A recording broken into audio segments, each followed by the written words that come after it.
NorthJerseySports.com's original multimedia series talking all things baseball across North Jersey. And as we tape this, we are mere hours away from the start of the 2019 high school baseball season.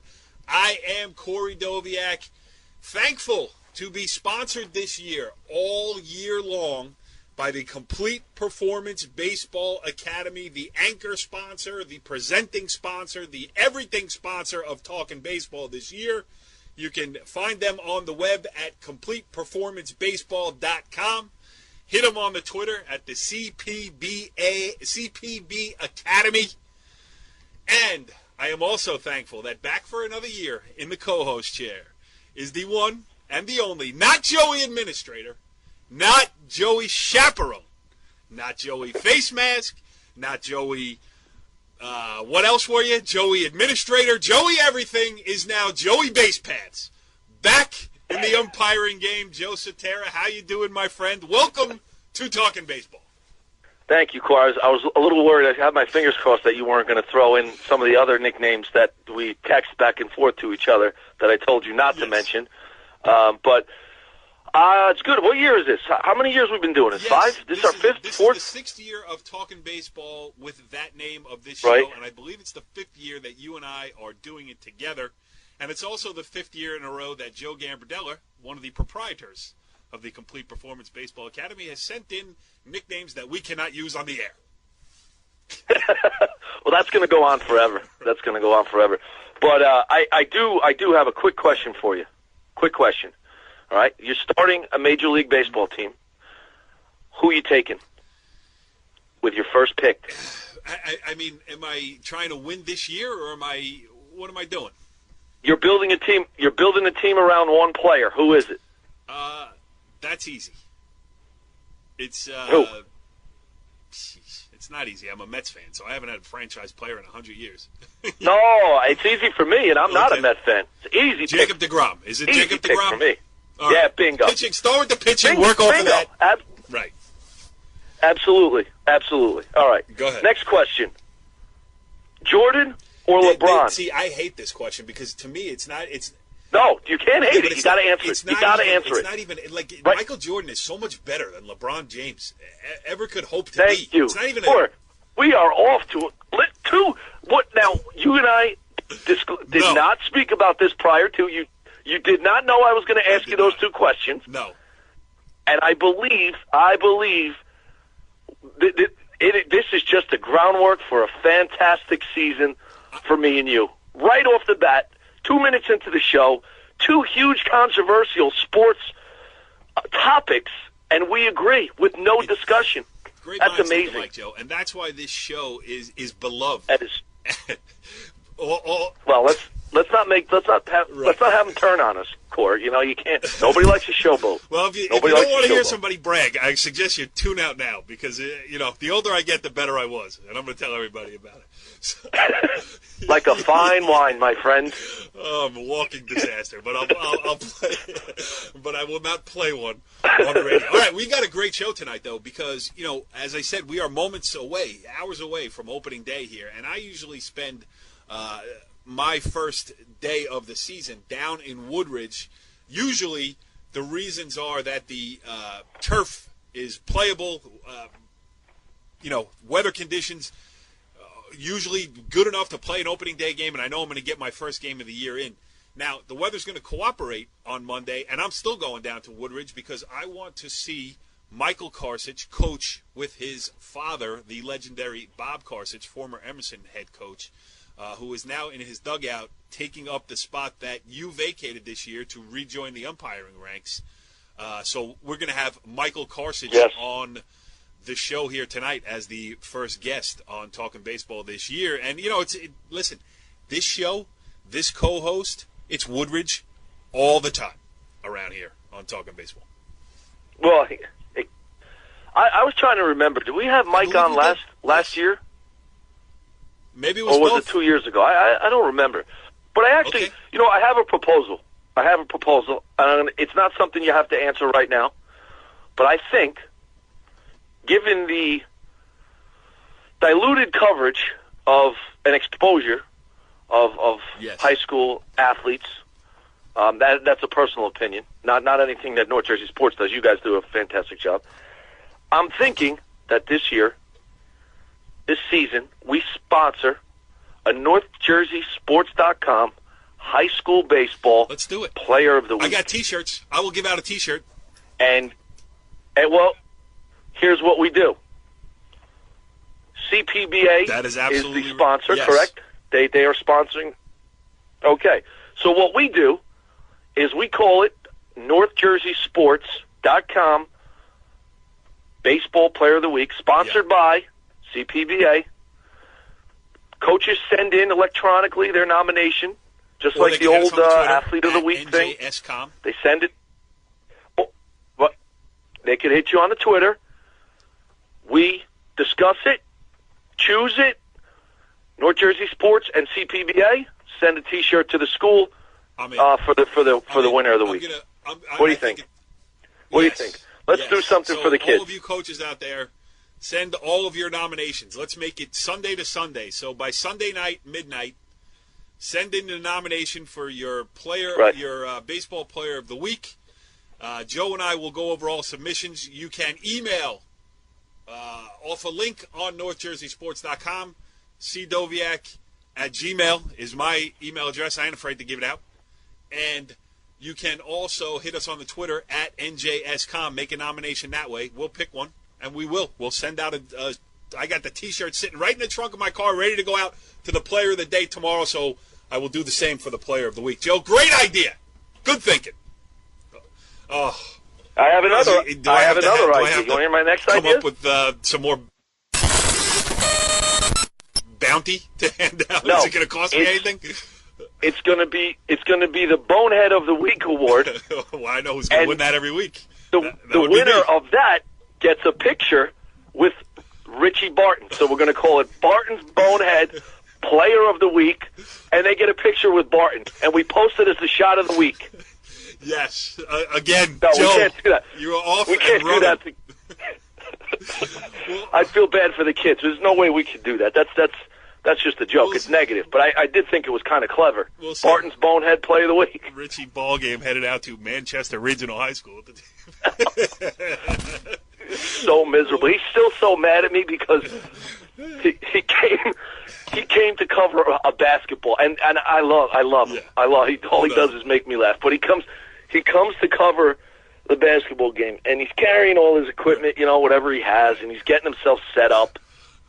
And I walk over to him, and I'm like, and anybody that knows Richie, knows what he's going through. He's got such a great attitude about the it. only guy in the history And of I- cancer to put on weight during chemotherapy. But go ahead. Oh, I know. So he goes to me. I walk over to him and I go, Richie, are you going to stay in this spot all night?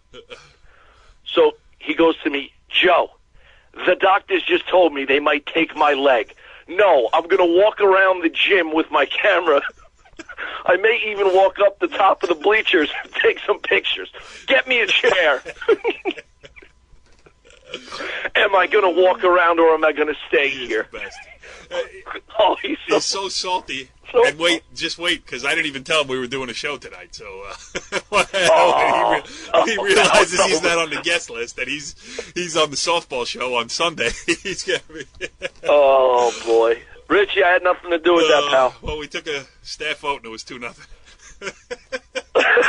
Who voted? You and your daughter over there?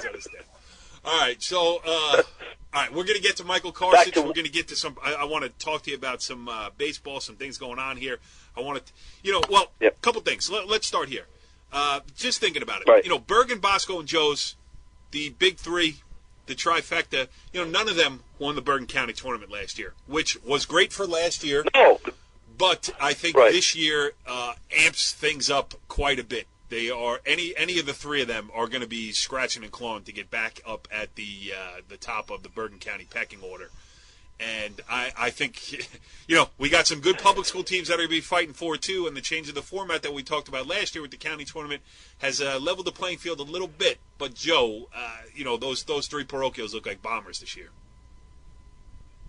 They do look like bombers. But, honestly, the two schools that come to my mind before those guys do, or in the mix with those guys, if not, I think, is Pascack Hills and Pascack Valley. You want to talk about two teams that in the preseason on paper, which means nothing, but right now it's all you have to go by is who's returning, what do their lineups look like, what kind of arms do they have, and I mean, Pascack Hills has two kids returning, and they have a kid that was sitting 85 on JV that didn't get as much time as he would have in other schools because of the four guys that were in front of him. So, I mean, when you have three arms like that you can roll out, and Valley's line up their arms. Well, they lose Jake Clegg and they lose Izakides, but still, they will rebuild. I mean, Jake Clegg, I think, is getting innings for William Patterson as a freshman. So, but right. I do agree with you. Right. The lineup is good, and and then I'll tell you what, another team that's got some arms. Yes. Demarest may, they kind of very quietly go about and bang with the big boys year after year, and they've progressively, developed. And the pitching coach over there is a good friend of mine, Derek Talty. So I kind of keep in tune with what's going on up there. And Mark does a great job with their program. Well, you want to talk about a tough league. Both of whom are going to NYU to play baseball for Northern Valley Demarest. They're going to pitch, and they're going to be in every game because they can pitch. For them, it's just a matter of absolutely, they got scratch a couple runs across. If they do that, they're real dangerous. Definitely. So, and they got them competing up there. They believe it's a good. You also got good field. So Kurt Holman, who we've had on the show, who is we should do that again this year because that listening to that guy is learning something every word out of his mouth. Here's an interesting one, and I did this. I was up shooting pictures at Rampo last week or the week before, whatever it was, and I did a little interview with the coach Mickey Hunt. Casey Hunt, John Hooley, and Matt Wingfield. But how about this, Joe? Have you ever heard of this before? There were 21 guys in the varsity team picture that I took. All of them seniors, right? For Rampo this year. Yes. What? Is that nuts? Wow. Never seen anything like it. Wow. So they got team chemistry. They got kids who have won in football. They've got kids who have won in basketball. They've, last year on the baseball field, they had some success, not as much as they wanted, but, senioritis would kill Rampo. Wow. But if they're focused and realize that this is their last go-round, which to me it seemed like that was the case when I was up there, they could be, they're going to be a tough, I mean, regardless, they're going to be a tough out. And, with Casey Hunt, who could be a draft pick or at least is going to Mississippi State University to play baseball, They're in the mix too, and then you got Rutherford, right. You got Riverdale, Indian Hills, and I mean, and the list goes on. The list goes on. As it is probably the favorite again. I mean, the team that had the greatest year of any public school. I mean, it's not. They had the greatest year since yes. The Bosco undefeated season. I don't think there's been a team, not to take anything away from anybody, but the numbers don't lie. The accomplishments don't lie.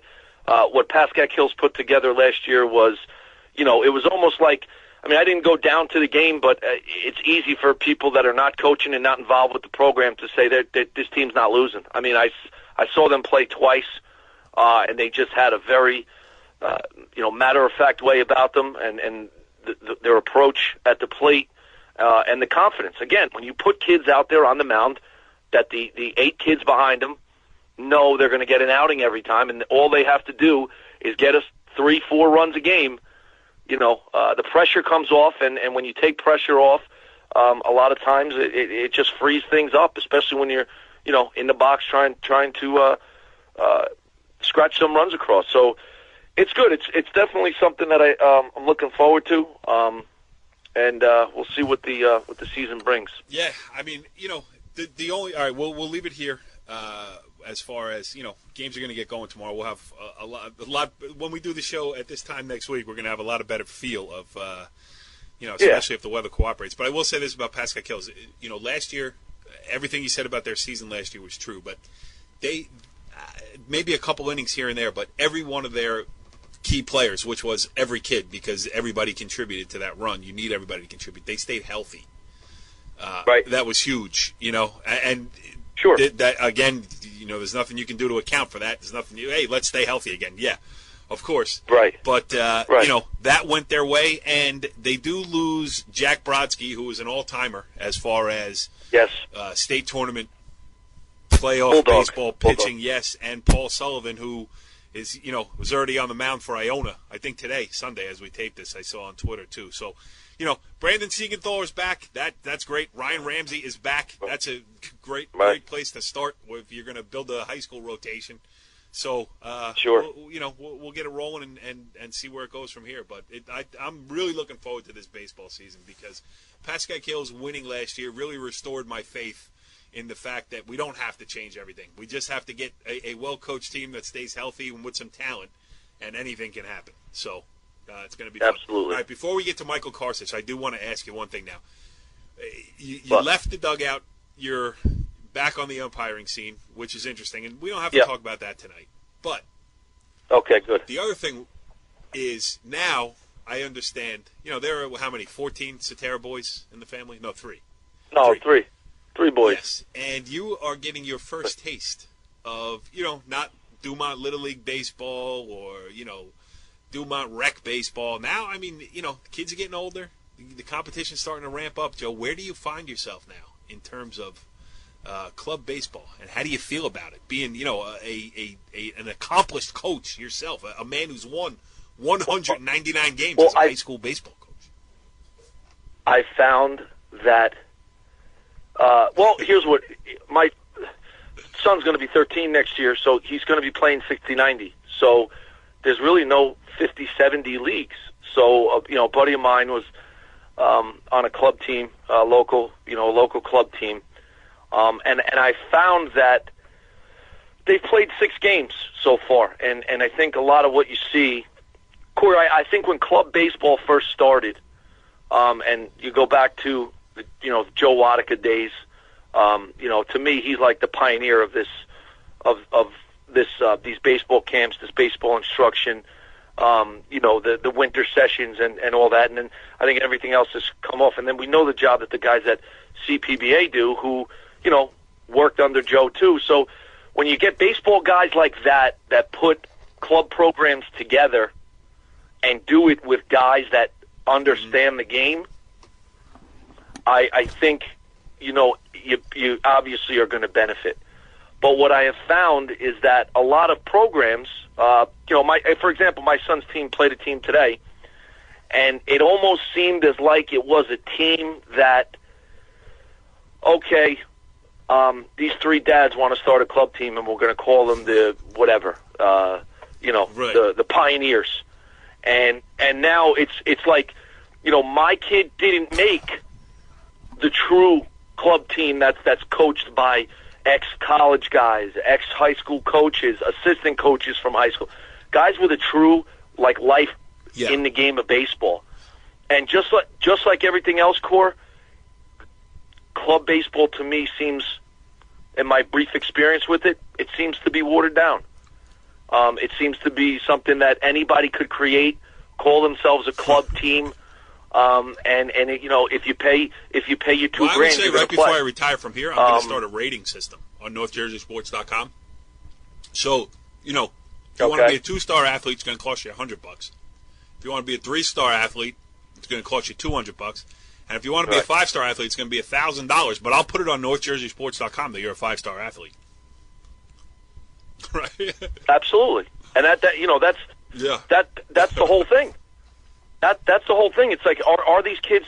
I mean, I'll be honest with you. You see it, and if you're going to call yourself a club team and play in these elite leagues, and I mean, don't get me wrong, the other team had some pretty good players on it.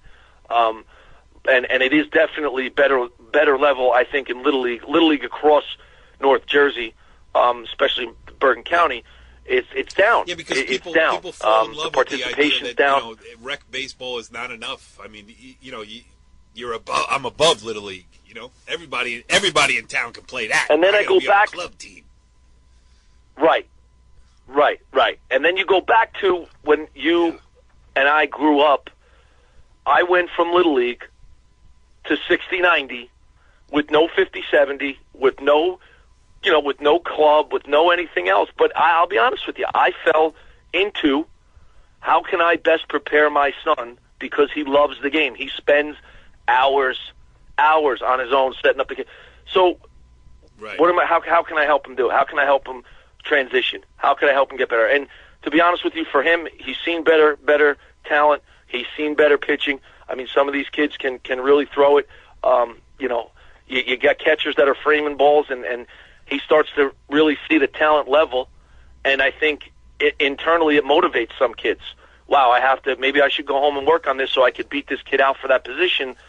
And it definitely has its positives. I don't want to talk it down, but I think in terms of coaching and in terms of what I've seen from other programs, it's been brief, but not really kind of overly impressed. There's a long way to go, though. I mean, they're going all over the place. They're going to Rehoboth Beach, Maryland. They're going, Delaware. They go to Tennessee. But he's got a pretty good team, and the talent level on that team is high. So I think it raises his expectations, which is great. I told you that. You know how many people have told me that, and I've never heard of it. I was kind of hoping it was near Nashville. I looked it up on the web because Corey, I would not stick out like a sore thumb in Pigeon Forge, Tennessee, or Nashville. Could you imagine? What do you guys got here? What's on the menu? What do you guys got? Barbecue. No. That's all you got is barbecue. Come on, right. Can I get a sausage and pepper sandwich, maybe? Hey, well, I won't mention the. Well, I can. The bourbon selection that I enjoyed. Well, in the Tennessee area is outstanding. I mean, I'm sure it is. But Pigeon Forge, you go to the baseball games, take it all in, and then put your kids on the go-karts that go 150 miles an hour up depth spirals. And, you were telling me about that. They have no regulators on them at all. It's great. No, again, we're way off the point, but southern trips with my family. I remember being in Biloxi, Mississippi, and we wanted to put my kids on jet skis, so we went up to the thing, and we're going to rent jet skis, and my kids, I think, were like 13 and 10 at the time, and the lady's like, okay, just be back in an hour. I'm like, do you need our driver's license? She's like, what do I need your driver's license for? I'm like, do I have to sign like a waiver? She's like, why? I was like, I forgot I'm not in New Jersey anymore. No regulations. Go ahead, girls. No regulations. See you later. Enjoy Cuba. Just come on back with you. Great. All right, so we digress a little bit, but now we're going to turn our focus back to baseball. Joey, Base Pats, it is a big moment on the new season of Talkin Baseball here on NorthJerseySports.com as we welcome in our opening guest, the debut guest on the debut edition of Talkin Baseball, joining us on the Complete Performance Baseball Academy hotline, a man that you know well, a man that you used to like well until he threw you the heck out of his dugout this year, Joe. As we welcome he did not do that. He didn't do that. We welcome in the head coach, the no-nonsense head coach of the Woodridge Fighting Blue Devils. He is Michael Karsich. What's going on, Mikey? Thanks for having me, Corey. I was wondering if you were going to call me Mike or Mikey, and I guess we're back to where we were 2 years ago because you called me Mikey. Listen, I tried. However, go ahead. I do not ever kick Joe Cetera out of our coach's room. He's always welcome. But my man took a little on last year that it was a lot on anyone, and he's smart to kind of step away and kind of be with his family. So I respect his decision for stepping away from Woodridge. But he still comes down every once in a while, gives his knowledge, and we always appreciate his support. He looks after our boys in the school as well. So thank you to that, Mr. Cetera. No problem, Sitch. Anytime, buddy. Wow, that was like a nice, touching moment here. early in the season. Yeah, that'll probably be the last one we have. I was just going to say that's probably the last. Well, until somebody wins a state title. He also knows that I'm his principal, so he's got to do the right thing. He's got to do the right thing on the air. Come on. He's not where he is because he's stupid. He's a smart guy. Yeah. Classic. All right, so I did call you Mikey, and Joe and I had a slight discussion off the air before you came on. Just listen, I can't help it. I know you since you're a kid. I've been calling you Mikey since like 1984, and it just slips out. And no, I'm not fighting it anymore. I'm just going to let it happen. Let it go. Let it go. Let it go. Let it be natural. All right, so let's talk a little bit about this upcoming 2019 baseball season that gets started on Monday afternoon on the turf in Woodridge, and I will be there because it's become a little bit of a tradition. Woodridge has the turf. Woodridge was one of the first with the turf. I started going down there to cover games because I knew they'd be played. Looks like the weather's going to cooperate, so I could be anywhere in the world, Michael Karsich, but I am going to come down and see you. Mostly because, we kid around a little bit. Joe Sotera was your assistant coach in your dugout last year. He's back on the base paths, umpiring games all across North Jersey. That left the spot open in your dugout, and it's a very interesting choice, and I am really looking forward to it. Why don't you talk about having your dad, Bob Karsich, one of the greatest high school baseball coaches that I have ever covered in my 25 years of doing this, in your very dugout? Well, it's funny because I've asked my dad to help me coach almost every year, and I think he always wanted me to just kind of make my own way and, make a name for myself. And then hopefully I've done that the last 8 years at Woodridge. He was at Bergen for obviously a while, being an assistant coach over there, and then he had to take over the Cliffside Park AD job. So once he took that up, he gave up on the Bergen, gave up the paid position. They gave it to someone else, and then once the interim AD job came up, he said he would jump on board with me, so I was happy to have him. He did get the job at Bergen as an interim AD, but before he signed the contract, he did make them agree to being able to leave at 2 o'clock to be able to coach with his son, because he did make that commitment to me early in the school year. So Bergen did him a solid. He's doing me a solid. I'm happy to have him in the dugout. He's back to his old form. I saw him coach at Bergen as an assistant, and he was a little reserved. I think there were a lot of coaches, and it was an upper-level program, so he gave his insight here and there. But back on the Group 1 turf field, he is back in rare form, as you can say. He's up the kids' butts all the time. He's hooting and hollering. You can hear him on the base paths. It's pretty good. It's nice to see him kind of living it up again. So, he's bringing a lot to the table. Hopefully the kids like him. If the kids don't like him, he don't give a crap anyway. As long as he's making us a better team, that's all I really care about. Sitch, what do you, having, I think you and your dad are a lot alike, having seen you guys together coaching practices and everything. But explain a little bit about what it feels like to coach your dad. Because I had conversations with him before. This was like last summer, and we were talking about how I was on the way home, and he was saying how, he never had the opportunity to watch you play because he was coaching. He's never had the opportunity to coach with you, and now that you guys are together, what is that? What does he bring to your program? Are there things that he does that you didn't expect? Has he changed some of the things that maybe you do? Can you speak to that a little bit? Yeah, initially, to be honest, you always worry about how he's going to react in the rapport with the kids. So the rapport with the kids was something I was nervous about. But, I think it might have taken a while because he was kind of barking right away early. But once again, if he's barking, that's the way he speaks. That is the way he speaks. But the point is, if he's saying something, regardless of whether it's the kids or the head coach, I'm listening and I'm learning. There are definitely a couple things that I may have changed my coaching philosophy with, or really, I say more fundamental so far, or technique on the baseball field, or certain plays. So I'm not stupid enough to not listen to when this guy's talking, and hopefully the kids are as well. So if I'm going to learn from him, the kids are going to learn from him, and hopefully it makes us all better. I'm never afraid to learn from anyone. I learned from Joe Sotera last year. I learned from my other assistant, Mike Petroselli, for the last 8 years, a relatively unknown guy in the baseball world, but he brings a lot of knowledge into our dugout as well. So I've been blessed with great coaches, and Joe can attest to this. In the dugout, I ask my assistant coaches almost everything, every play. I'm not a guy that's just going to always make a decision on my own. I probably should do that more than I do, but I do ask their opinions. And hey, what are we going to do if this guy gets on first? You want to bunt? You want to hit and run?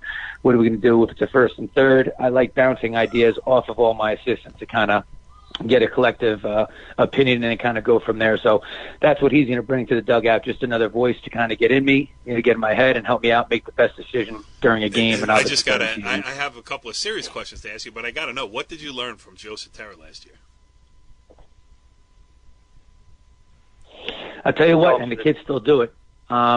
He, as a pitching coach, he was nervous, by the way, to become a pitching coach because he's never done that. He's going from head coach to pitching coach. And one thing I will say is I hate dealing with pitchers. All right, I hate it. I always want to have a pitching coach I trust.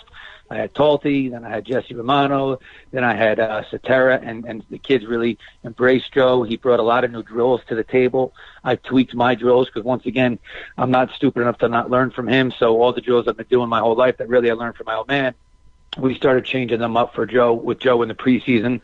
So that was the first thing with mechanics.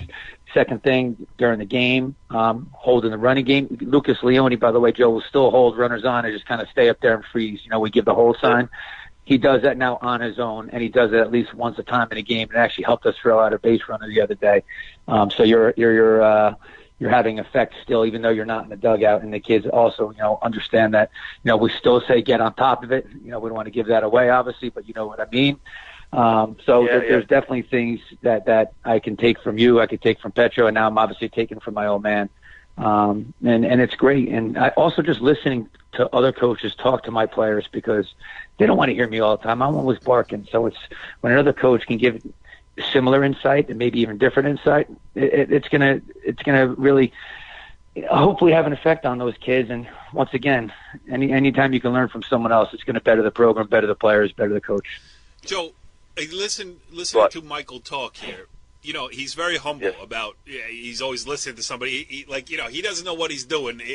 If not for the coaching that he's had, the coaches that he's had with him, his team would never won. We know. Especially you, more intimately than I do. I mean, I've been covering him, but you were in his dugout last year. You know that he's as good as they come. And I really feel like, maybe your perspective on Michael. I believe you are the one who hired him. Is that correct? Were you the AD at the time or no? No. He was there 5. What do you? This your 8 I've years? Had 7 ADs there. 7 ADs in 8 years. Least, all right. So Joe, at least you were smart enough not to fire him. And no. He does a great job. I'll finish and then I'll give it to you. But I mean, I feel like he's found his niche at Woodridge because Woodridge is that Group 1 team now. Like not that Emerson has gone anywhere, but like the program that his dad built as Emerson at Emerson, that when the season starts and you're looking at Group 1, throw Park Ridge in there too. It's like we're going to have to deal with them at some point. Right, and I think in watching. Mike last year and really getting to see what the program is all about. I think we've said it before that there are very few schools that have true programs. Right. And Mike was saying he learns from me, he learns from other coaches. And to be honest with you, when I saw the attention to detail, everything from his practice plan, he has not one practice plan. He's got 2 or 3 practice plans. In case this happens, everything from inclement weather to, if this kid's late to practice, we're going to, everything is laid out. And it's a system. But, the kids get to the field and they don't need a coach on the field to tell them what they're doing, when they're doing it, or who's going to what groups. And I think the way that everything is done during a practice, I think you see coaches on the field in games. But when you get to see a practice and when things are really, really detailed and the kids buy into what the coach is doing, that's the thing. The energy that he brings, the attention to detail, and the off the field stuff, everything from the fundraising to the clinics for the rec coaches. To the clinics that he has the high school kids go down and work for. I'll tell you, there are a lot of guys out there that coach teams but there are very few guys out there that have programs, and true programs. And I think that Mike and the Woodridge community and Woodridge High School knows that this is not just a team. This is not just a spring season baseball team. This is something that's 12 months out of the year. They're working in the off season. They're playing summer ball. And we could get into the X's and O's too, but I think that the what makes him and separates him is the work that he puts in, and the kids buy into that, because when they see him doing it, they buy into it and they do it too. No, I agree with you.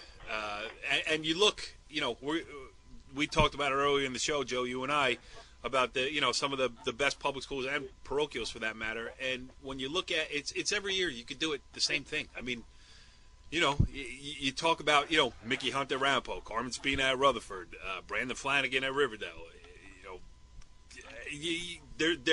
It's no surprise when these teams are good, because they're coached by guys, Tim Byron, Old Japan, Ridgewood, Indian Hills. But the top 10, 15 teams are there because, the coaches have built programs, and there is something expected of every kid who runs through the program. It's not like you say, we got a bad group this year, we're not going to win. That's never right, Mike. I mean, that's never acceptable.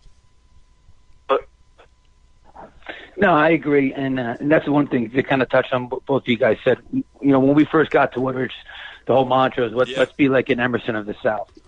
You always use Emerson because Emerson was always winning. My dad came from there. I had experience there, so let's become Emerson of the South. So that's kind of what we've hopefully established the last couple of years, and hopefully we continue with. We've always had some up and down groups, and we've always been competitive.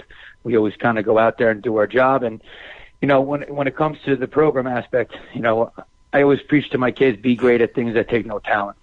Making a practice plan, being organized, doing your fundraiser, doing a rec clinic, and all that other stuff, a youth camp. That's exactly what I'm great at, and now I'm going to toot my own horn, because it takes no freaking talent. It just takes hard work. I'm very organized, and it takes hard work. Step on the field, X's and O's. Yeah, now I'm going to question myself half the time if a call doesn't, go my way. I'll always ask coaches after the game, did we do the right decision? So that's the part where I know I'm learning and growing as a coach. And truthfully, even a good coach down the line is still going to learn and grow as a coach when it comes to game experience and game management. But all the other things that are off the field, I'm going to be really good with, because it takes no talent to do that. No matter how long you're around the game, 25 years, 27 years I've been covering high school sports, whatever it is, 25 about. And, one of the great things is I show up at a gym, I show up at a field, I show up at something, and something that I have never seen before happens. So as a young baseball coach, you just you don't see everything. And, weather related, how did you deal with this 5 years ago when you had a rain delay and all those things? All those things can only come through experience, and you have to have them. I mean, you're gaining it and you're getting there. But Bob Carson has a lot more experience. You put 500 or 600 wins in your dugout, and that can only help. I mean, Cetera was stuck on 199 since what, Joe?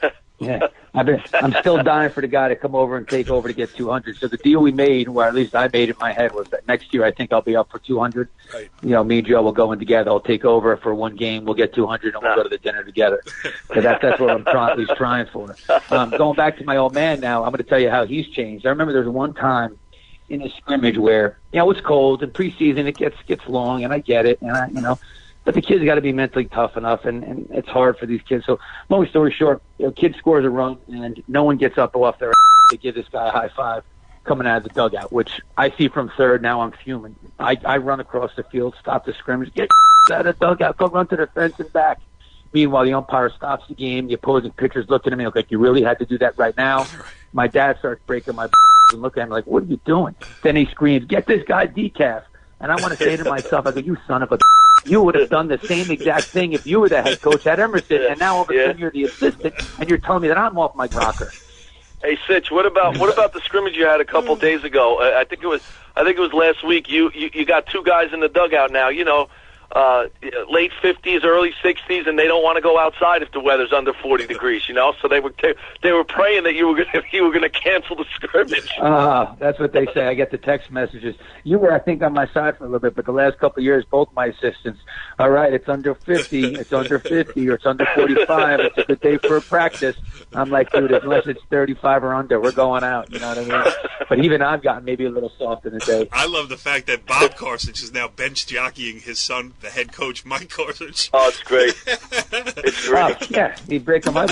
I am putting. All right, that's it. I'm sure. Well, I will be there for opening day. That I've already promised. But now I promise to put a recorder. Well, here's the good thing. You've given us some good luck the last couple of years when you come on opening day, so I'm hoping you give us it again. I don't know if you remember, Yes. 2 years ago we were down Emerson.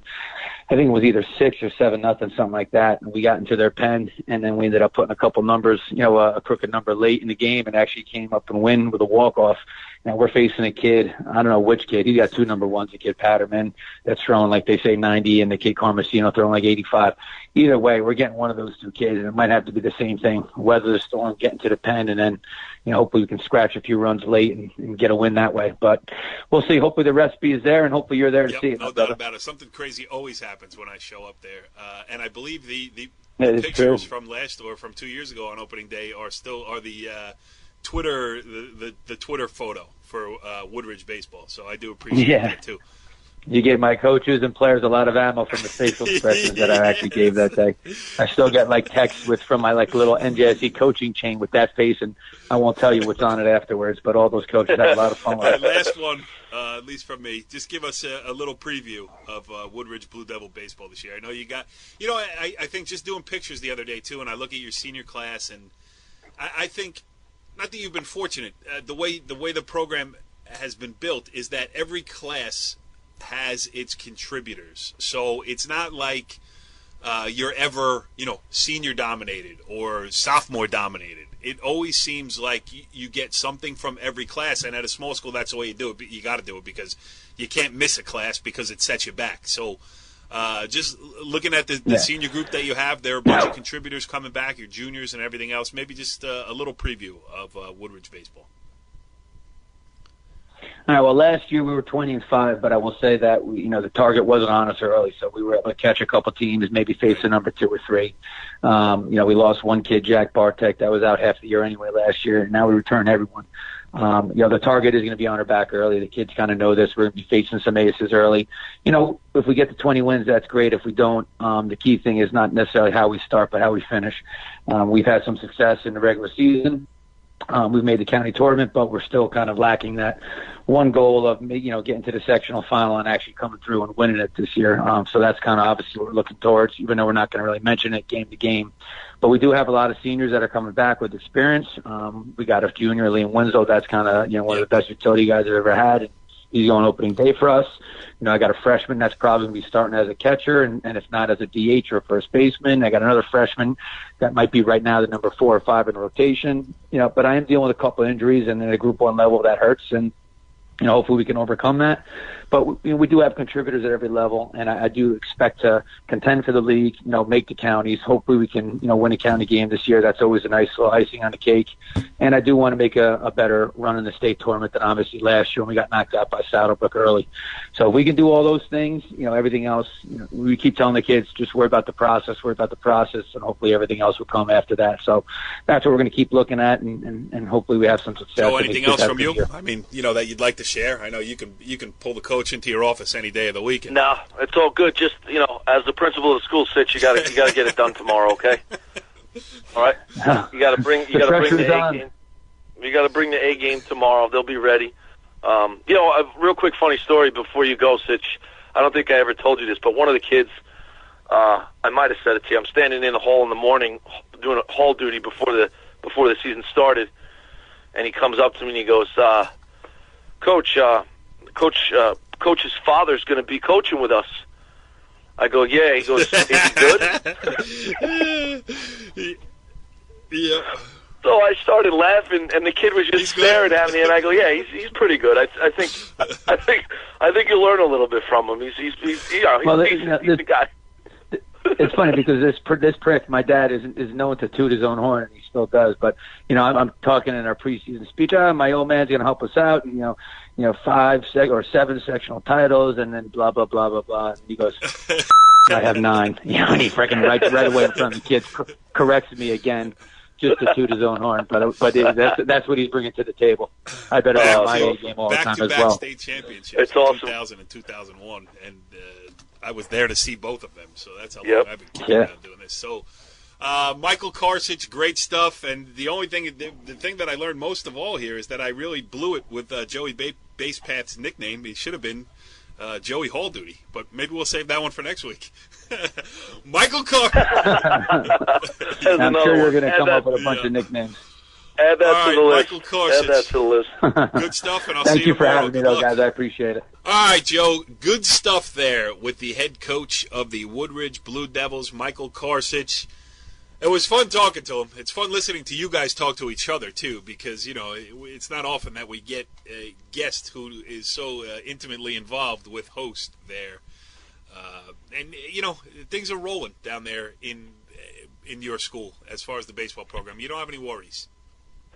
No, the program is in good hands, and we heard Mike reference a few times that I don't think he ever gives himself enough credit. Yes. I don't think he doesn't give himself enough credit on the field, and his decisions are right. I mean, last year I don't remember there ever being a time where he didn't do the right thing on the field or make the right call. But what happens is when you make those calls and you put high school kids in a position to execute in a pressure situation, and they don't, and you as a coach had an option to go one way or the other, you can't second guess yourself. You made the call, you got to go. And I think he's always been a coach who always makes the right decisions and the right calls. And he plays the game a certain way, and he doesn't deviate from that. Right. And sometimes it's going to work, and sometimes it's not. But that's baseball, And that's that's coaching any sport. That's coaching. That's coaching any sport. You put a plan together, you go out there. Because once you start to deviate, once you start to go from, maybe, and if anybody ever sees that in you, if your kids see that in you, then that to them, they could perceive that as, even he's doubting the system, or, is he second guessing what we did, and then it kind of filters in. So I think you have your sail set, and you just go. You can't ever look back on any decision you made. But you heard him say that he always likes to bounce things off each other. I also don't know of too many coaches who have been successful that don't use their assistants in the manner that he does. So, Otherwise, why are they there? It's such you have him on your staff? And he talked about a lot of people being successful and a lot of good coaches. I mean, he's still a young guy that's got a lot of coaching left to do, and I think we're going to be talking about him like they talked about some of these legendary guys, years down the road. So, he said to trust the process, and I think he definitely has a good thing going down there. By being consistent with the way you call a game from a coaching standpoint, you give the numbers of baseball a chance to work for you. You know what I mean? If you're jumping around saying, this time I am going to squeeze, this time I'm not going to squeeze, do it twice, you could go 0 for 2. Do it 10 times, you might go, 60-40 in your favor. So, you gotta be consistent and let things happen. All right, Joe, listen. Oh, go ahead. Yeah, no, he mentioned a couple of guys. I went down there and was his pitching coach. I look, the guy at Demarest we mentioned a couple times, Talty, Derek Talty's probably one of the best kept secrets in Bergen County in terms of pitching. We got to have him on this year. When Sitch asked me if you should, we really should. I mean, you want to talk? Remember when we had Hayward on last year? I was thinking of Hayward when you were talking about club baseball. A lot of the stuff that Steve Hayward was talking about last year came into my mind about how, the irresponsibility of some of these organizations that just take your kid, make a couple bucks, and chew them up and spit them out.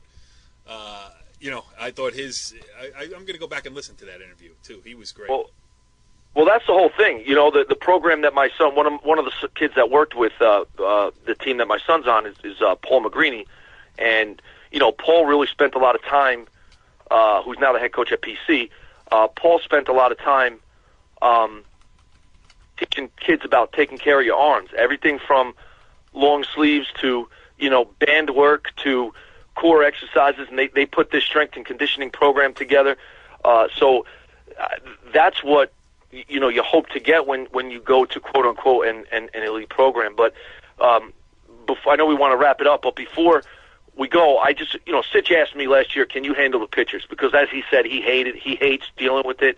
He wanted someone to work with them and call pitches.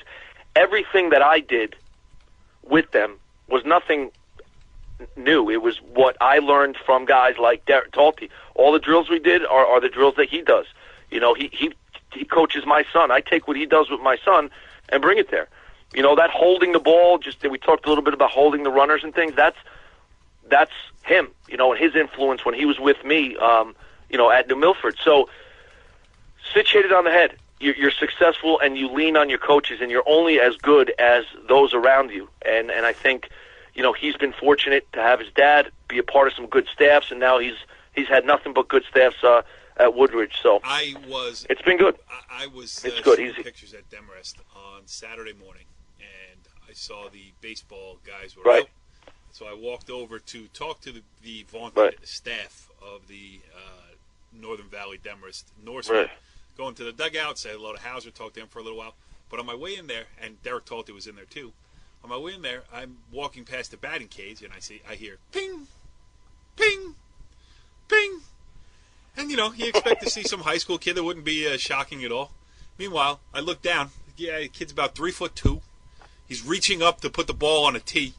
It's one of Derek Talty's son hitting BBs, one after the other. And so we're not only will we have Derek Talty on Talkin Baseball at some point this season, about 10 years from now we're going to have one of Derek Talty's sons on talking about the home run he hit in the Bergen County Tournament semifinals. You want to talk about an army of kids? He has four. Oh, it's out of control. One last thing. You know how we're going to do that Player of the Week thing? I think if we can fit it in, maybe we have that Player of the Week on as a guest. That's right. So I'm gonna. Not every week. We don't have to do it every week, but I just think it's good. I think you guys do so much for the kids, and if it's something extra, let's put it out there. Let's get these kids, exposure and just be. I'm sorry I created this problem because you know what's going to happen, right? You're going to need a Wrestler of the Week. You're going to need, an Everybody of the Week thing. But Joe, it doesn't take any work from us. Is your problem? Or you? I'm not doing it. You can do Golfer. Golfer of the Week? I don't have time to accept emails. My inbox is flooded enough. But you know what I would do, Joe? You know what I would do? Because I like the idea so much, I am going to reach out to a friend that I have who is the president of the Bergen County Coaches Association. And I'm going to ask him to send an email to all of the athletic directors across Bergen County, at least, and say NorthJerseySports.com is doing us a Baseball Player of the Week for their baseball show. If you think of it, send an email. I'll have them put my email address on there.